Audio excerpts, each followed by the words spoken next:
Hello, and welcome to the next episode in the Think Digital Partners YouTube interview channel. Today, I'm delighted to say I have the European Vice President of Sales for PKI Management Specialist and Leader GlobalSign, who's going to tell us about the need to keep conscious about financial services regulations, even when we're in the depth of the pandemic. So, Arnaud, do you want to explain who you are and how you fit into the organization, all that great stuff? Yes. Hello, Gary. Thank you for inviting me to this interview. So my name is Arnaud Vanderroost. I'm the Vice President of EMEA at GlobalSign. GlobalSign is, in the tech explanation, a WebTrust-certified certificate authority, which delivers identity services. Now, to explain it a bit more so that people can understand. So we, as a company, we actually help people in their digital transformation in implementing e-services like digital signature, authentication in an automated way or in the way that they want. So it might be easier to understand what we do. You're obviously active in many markets, Arnaud, but I believe you have a particular interest and speciality in financial services. So yes, as you mentioned, we are active in most of all branches, going from healthcare to legal, wholesalers. But more specifically today, I want to tackle the use case of the financial sector. So, which is a quite interesting one. Because at the moment, a lot of things are happening in that one. Right. Well, we've got everyone's got a lot on their plate, Arnaud. What's the particular problem you want to kind of add to my list about? So it might be far from your house at the moment and far away from most of people. But we've seen with the current crisis where we're in, that people tend to actually put regulation aside and don't really see it as a priority, which I absolutely understand.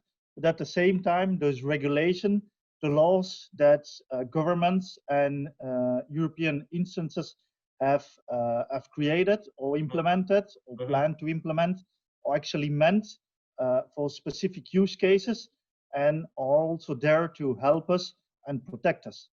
So we definitely shouldn't put that aside and keep that on the roadmap, even with the current situation.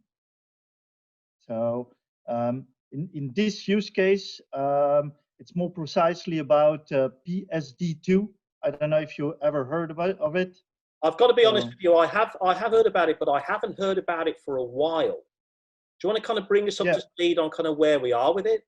Definitely. So the PSD2, as it says, it's the second Payment Services Directive, which obviously is a reiteration from the first one. It had been implemented by the European Commission with the aim to actually protect data exchange between different actors or financial actors or people that are actually treating data or personal data. You're quite right that PSD2 was in the news quite often, I would say, last year. As you might know, there have been some delays because a lot of retailers and companies asked for a delay because they were actually a bit concerned about their ability to implement all the changes and to comply with the ruling. So the governmental bodies decided to allow that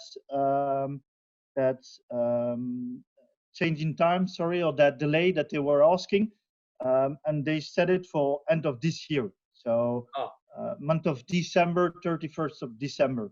Now, nobody actually predicted that the COVID would happen. So a lot of people that had that on the roadmap are now actually rethinking the priorities and all the plans and the forecasts that were set end of last year are now actually vanished. So they had to rethink everything, and regulation is definitely not on top of their mind. So again, retailers and especially people active in the e-commerce are again asking for a delay. But the organization or the bodies that are regulating or implementing that directive are actually making clear that this request is quite unacceptable. Why? Because it's been delayed already. Okay. Banks and actors had already 4 years to comply. Right. So adding another delay is only gonna only impact negatively the entire banking and financial industry. So ask, So why is this a problem? Why do you think it is something that you want to kind of get me to focus on? So as I said in the beginning, it might be far away from your daily routine and your activities. Yet at the same time, I guess you, like a lot of people that are looking at this video, are buying online, have been or having accounts on Amazon or purchasing stuff on the internet, Yeah. which is quite obvious. But at the same time, you're not alone, and a lot of people have been doing that during the COVID crisis. So which have fueled the e-commerce, and also, well, at the same time, gave a lot of attack surface or people that criminals, cyber criminals, can attack. So which means that the fact that that the PSD2 and those regulations have not been set in place means Yes. that there is a gap in the authentication factor that the European Commission wanted to implement. You've got me worried now, along with all of my other worries. And if I'm a leader in IT, then I've got quite a big to-do list. What do you want me to do about it? Because what's my best response here? Directly, I guess you cannot do a lot, but you need to keep in mind that your data, your personal data, financial data is at risk, and even more than before. So what you should be doing is aiming with us and all the instances that are trying to push this to actually claim that this is necessary, that companies need to continue to purchase this and keep end of this year as a deadline. So which means that you as a consumer, as an internet user, can actually ask your financial instances and all actors that need to comply to actually fulfill their requirements so that your data is protected. So from your side, if you already do that, I'm sure that you've done all what you could. That's a great policy and process answer. There must be a kind of technological perspective on this. I mean, in terms of what your company helps people with, what's that angle there? I think you said authentication before. Do you want to go a little bit deeper in the technology for us, please, Arnaud? Yes, so that's more about the day-to-day people that I gave my insight. Now, for people that can have direct impact, I would say make sure that you acquire the required certificates from QTSP, so like GlobalSign, which is a qualified trusted service provider, yes, which are authorized by the European Union to deliver a type of certificate that is being used to authenticate users and to protect or encrypt data that is being transitioned from one actor to another. So we at GlobalSign, we provide a range of certificates and solutions that help you authenticate to network to show that your identity has been verified by a trusted service provider or by a trusted third party. And at the same time, it also helps you to encrypt and make the internet safer. Let's say it that way. That sounds quite robust. Do you want to talk briefly about the specific product or service from GlobalSign that would help me do that? So specifically in the use case that we've been tackling today, we've got a QWAC certificate, which stands for Qualified Web Authentication Certificate, okay, and Q seal, which is a qualified seal, so a way to sign in the name of a company. And if you combine both, you actually ensure that all the data is being protected by an encrypted funnel. And at the same time, the seal allows you to actually authenticate yourself to the network or to the system that you try to connect, which means that from point A till B, well, all your data is protected and everyone knows who's actually in contact with you. So at all time, you actually have control of your data and you know who accesses it. And that's what should actually happen on the internet, that every actor which is treating or acting with your data is being authenticated, and we know what's happening with your data. More or less the same idea as GDPR, which is maybe more known for the bigger public. I see. So ultimately, the message, Arnaud, is you cannot afford to forget things like PSD2, and that's across many industries, it sounds. So along with all of your COVID response, you do need to be thinking about this. Certificates and technology are things that you could be looking at now to make a practical difference. Have I understood you correctly?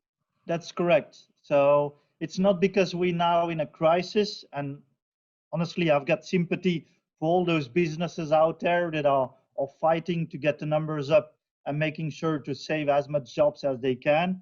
But at the same time, keep in mind that security it's really capital.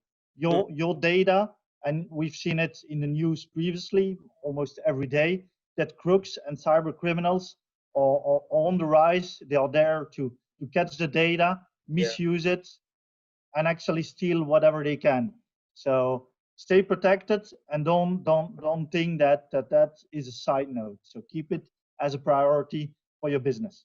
In a way, you're telling us, Arnaud, to be as cautious and self-protective online as we are when we go into the supermarket. Exactly. So let's say a lot of people are asking to wear masks, and it's pretty obvious. You should protect each other and yourself. Well, the same goes actually on the internet. You need to protect yourself, and by having digital certificates to show to the people who you actually are and show that your identity has been verified, makes it actually easier for people who you exchange to see that, it's not someone in a basement or a cyber crook there to steal your data. So think proactively and get your protection in time. Don't wait until the laws oblige you to do so. I think that's a very practical response. Where can viewers and readers of Think Digital Partners find out more, Arnaud? From your website, or would you recommend any other resources? Yeah, so definitely the website is a better source. So www.globalsign.com. You find all the range of certificates that we offer, or all type of solution that we can offer as well. Excellent. If you want a more tailor-made or customized response, well, reach out to the sales team, to my team, and one of my team members will gladly assist you with any question or request that you might have. Are you okay to people connecting with you on LinkedIn, Arnaud? Yes, surely. So I'm present and active on LinkedIn, on Twitter. Okay. So yeah. We'll include that. Don't you worry. Okay. Now that's all great. I'm going to ask you the same kind of question we've been asking everyone in the series so far, and I'm pretty sure you can understand it. And what's your thinking on the new normal? I mean, you think about these particular issues in terms of security and protection and PKI and all these very important topics. Is life going to be the same in maybe like December for us, Arnaud? Is it going to be very different? What's your thinking? From my point of view, it's maybe a bit rhetorical, because most of us know that post-COVID-19 will never be the same as prior. Sure. New habits were created, new requirements were created, new fears as well. Yes. So people have tended to go more digital than they did before. And we've seen that a lot of companies had to speed up their digital transformation, which wasn't actually planned right now. But as they did, they actually saw that there are some positive side of things, a quicker response time, a better exchange, maybe also financial advantages. But at the same time, as you do that, again, keep in mind that security it's capital. You need to make sure that you know to who you discuss to, you know with who you exchange data to. Don't fall victim to that classic I shouldn't have, but think the other way around and say, Right. you see, I've done it before and I've got all the advantages from it.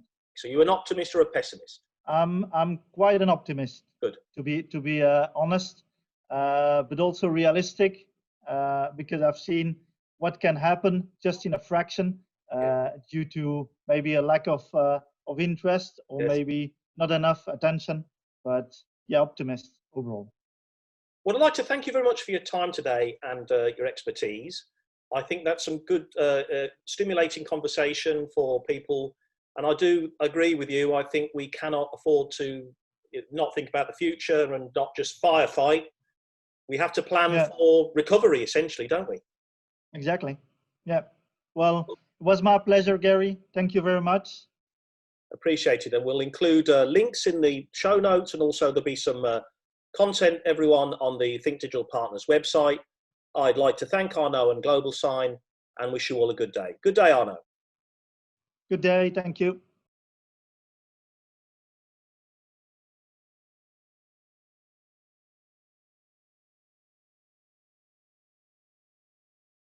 Thank you for watching. For more GlobalSign videos on identity, cybersecurity and PKI, please follow one of the links on your screen. To keep up to date with the latest content, please don't forget to subscribe to our channel.